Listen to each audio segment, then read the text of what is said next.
Choosing the pool design for your backyard is a very, very fun first decision to make. Second to that would be, how much patio space are you going to need around that pool? That is an excellent question and the topic of today's video.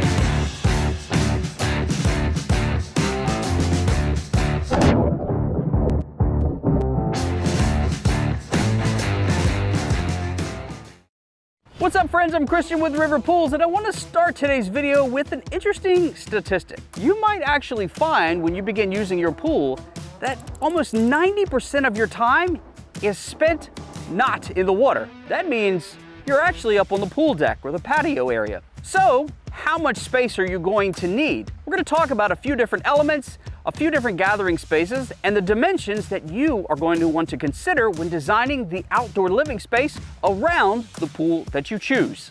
Let's start off with the basics. Most pool projects incorporate about 600 to 900 square feet of patio space around the pool shell itself. Now, this space does not have to be distributed evenly around the pool, and it might actually be advantageous for you to add a majority of it on two sides of your pool, allowing you space to incorporate different furniture sets in different places around your pool.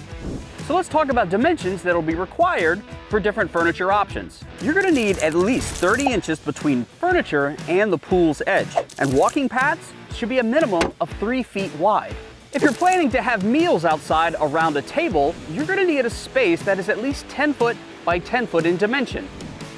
If you're planning on a couple chairs and a small table, you might need a space that is 6 foot by 6 foot.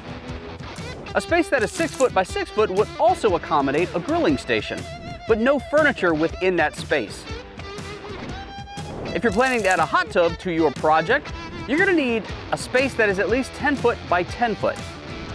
If you're planning to add a fire pit to your pool project, you're going to need a distance of at least 30 to 36 inches from the edge of the fire pit to the edge of the seating area. This distance may need to increase depending on the size of the fire pit you choose. The bigger the pit, the bigger the flame, the more heat it will produce.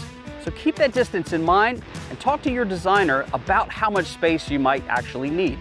So we've covered the dimensions you should consider when adding different furnishings and elements to the design of your outdoor living space, but keep in mind that patio space can add a lot of cost to an in-ground pool project, and you don't need to add it all at one time.